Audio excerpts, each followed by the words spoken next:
Here we go. Ready? Oh, who's better than me? Yeah.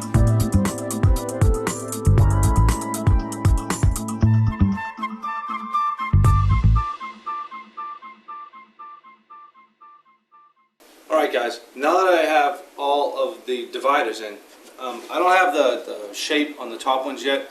I'm going to go into school, talk it over with Lance and Steve, and see what we think will be most representative of this piece. But I have my pattern cut in half now, and I have them fit into the slots. And now I'm going to get ready to start fitting the little drawer fronts, right? And there's a lot to consider when you cut these drawer fronts and when you fit them and the way that you want it to ultimately look inside the pigeonhole assembly. I cut a board in half, I booked it out, and I cut it all apart into small chunks. And now I'm going to show you the best way to fit the drawers into these little openings, okay? So check it out, guys. Huh? A little nice new tripod, huh? Sweet. Alrighty. Now look at the grain on this piece of wood. You see how it's perfectly booked out here and here? Now what was important to do before I just decided, you know, I knew I was going to use these pieces, you know what I'm saying? But you have to know where to trim them and fit them and cut them so the grain pattern lines up really, really well. I mean, you know, you probably wouldn't even know that this was was 8 pieces of wood. I could basically put this thing together and you would never really see any seams. Well, what you want to do essentially, see these are the left and those are the right. Awesome, right? This is the important part of the grain between here and here. So when you go to fit these drawers, you want to flatten one side and then joint this edge. And then the opposite for the bottom one, you want to flatten and joint this edge. You know what I'm saying? So these two pieces, the grain is still perfect. And then when I went to fit these, I cut it off the top. I mean, if I cut 1/4 of an inch off the bottom of this one and the bottom of that one, there would be a 1/2 inch difference between the grain pattern. And if I did the same on the outsides, it would be different as well. It's important that these look good this way, you know, but there's going to be a door in between, so you're really not going to see how much this grain needs to match up in here. It just needs to have the same color and swoop. And check this out. You see how it has an S curve in it? In the grain? That was in the piece of wood, and I recognized it, and I thought that would be a nice addition to the way that the Bombe shape looks on the front of the drawers and the way that the pigeonhole assembly has an arc in it, you know. But as soon as I cut into it, it'll probably change, so I really don't know. But getting back to what I was just talking about, it's important to keep these two grain patterns together in this quadrant. So when I go to fit these drawers in these openings, see how big they are? You know? You see what I'm saying? I mean, they're pretty huge, right? I don't want to cut like maybe the inside of this one and the outside of that one and mix and match them. So you need to methodically go along and lay this stuff out correctly. So when you cut them, you're cutting them from the inside out. Ouch. Like this one over here. I've already cut this one. You see how it has the angle of the bedangle on it? And this fits right inside the slot. Let me see if you can see it. There you go. This fits right inside here, and it's really sweet too. Just like that. I love it. And this is the next piece, right? So when I go to fit this piece in there, I don't want to cut this side off, because then it's going to change the reference of the grain pattern. So I want to kind of get this in as close as I can to keep that grain pattern and cut it off of the inside. You know what I'm saying? And then the same goes for the top. When I cut this one, I want to cut the back side of this one, you know what I'm saying? So the grain pattern's tight on this side of the cubby.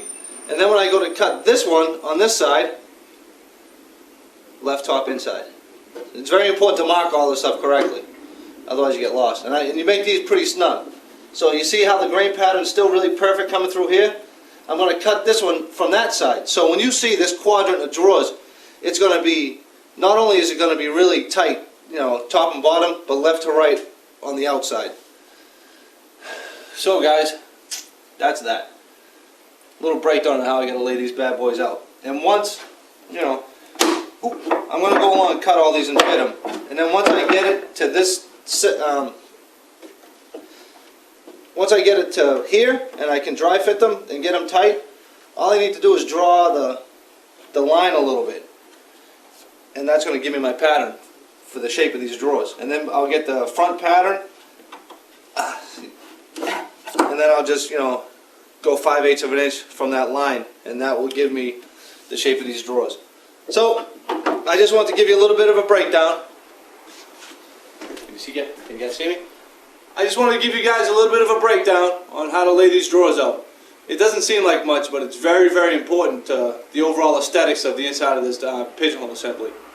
And hopefully I won't make any mistakes, and these 8 blanks will survive, and I'll be able to cut my dovetails and fit these drawers hopefully soon. Alright, not bad, huh guys?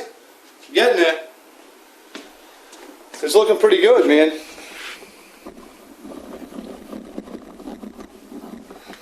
I hope that was pretty good for you. That grain pattern is awesome on those little drawer fronts. But that, see how purple it is? That means the wood is really hard and it's going to be a prick to friggin' work. But that's alright. No problem. Peace out. Here he comes, ladies and gentlemen. The man, the myth, the legend, the meatball, Al Donahue. What's up? What's up? Check it out, buddy. That Come on in. project is too good. That has to be a kid. It's got to be a kid. I don't care what anybody says. Kid Creole. Looks good. Not bad. Well, those ones aren't in, you know. I just gave a discussion about grain pattern and direction. Nice. How important it is. You like how this thing's a total quarter?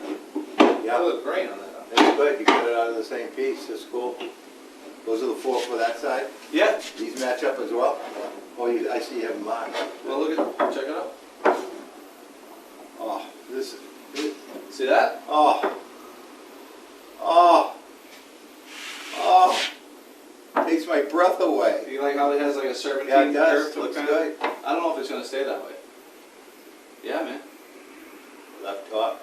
You can, yeah, left top. And it matches perfectly. Nice. Not bad. Was that an accident?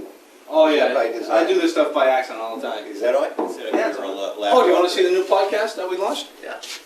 Big Al in the shop. What time is it out? It's 8:38.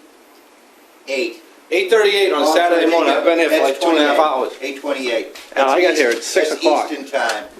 All right, guys. After I cut and fit the drawer fronts, it was time to cut the pattern of these crazy looking drawer fronts. And what I did with the other pattern, I basically just went 5/8 of an inch off the face of it because I want the drawer fronts to be obviously 5/8 of an inch. So I just cut this thing off, clean them up. It's important to mark them to make sure that you don't get these things confused because they do really look similar on this particular pattern. So you want to make sure that you have these things properly marked. And I cut them. I'm going to show you in a minute. I cut them, and after I cut them, I've been looking at the grain, and to be honest with you, I don't think they're going to cut it. I'm going to let you guys check it out and tell you what I think. But I think all this work has been for nothing because I really don't like the way they look. But I don't know. I'm going to just check it out. Now you see the deck, the writing surface. I mean, that has got some gnarly grain in it. I mean, it's really, really beautiful. And you can see the color in the blanks that I cut. Oh. This is what I was talking about, cutting the pattern. I went over to the table saw and it basically just cut some tenons, you know. So I cut the tenons to the pattern, you know, like so. So it's an easy reference. When you go to lay out these dovetails, you really want this flat to be here. So I can just basically run my a marking gauge along this back edge. So these 2 back points are very, very important. The front doesn't matter so much, but this back edge, you want to cut on the table saw and make sure that it stays square. But anyways, back to what I consider my problem. I mean, the grain looks sweet. Don't get me wrong. I like the way that it looks. But I just feel as though it's a little too blasé, a little too blank. Hey, check these ones out. Huh? You see how I cut the curve in it, and then you can see the lines of the pattern of the wood just kind of going in the pattern of the pattern. You know what I'm saying? You can see the grain direction, but look at the grain on the deck. Now this is what I'm really trying to achieve with this piece. I mean, you can see inside the pigeonhole assembly, it's got that gnarly good grain, and you know, right on top of the writing surface. You see all that grain, that really dark purpley looking wood? That's what I was hoping to transfer up into these drawers, but it didn't seem to work out for me on these ones. But anyways, I was hoping to achieve, you know, something like this.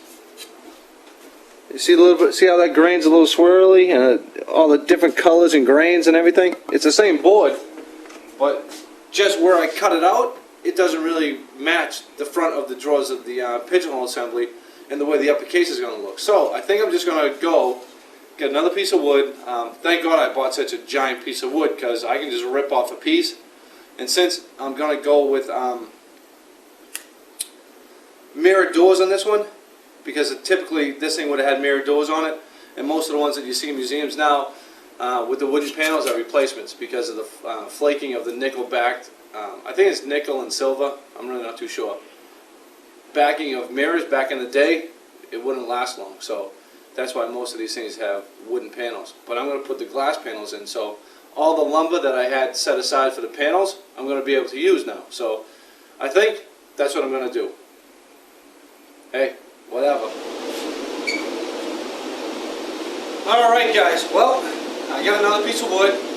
Like I told you, I don't know if these ones are going to work or not, and I've decided that I really friggin' hate them. I don't want to use them.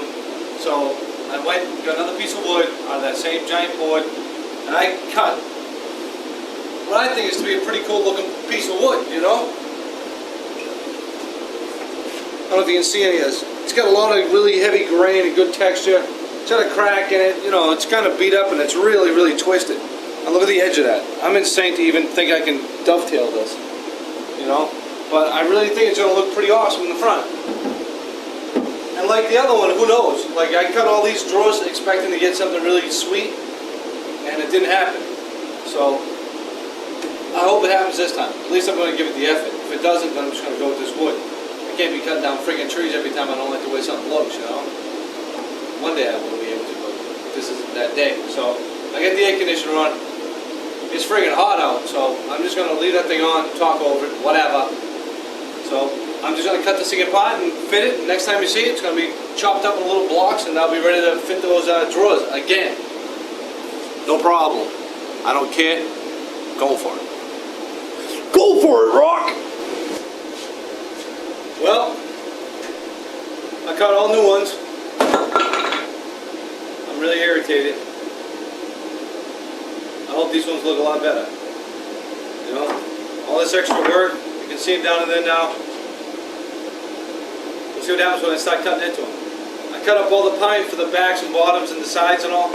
So I did that. Now I just have to get them down to 3/8 of an inch. So I'll mill this and that stuff over there, and keep your fingers crossed. Hopefully when I cut into these ones, they won't look as lame as these ones. I think it's going to look awesome. Hopefully when it's done, I'll be happy. I'm not very happy now, so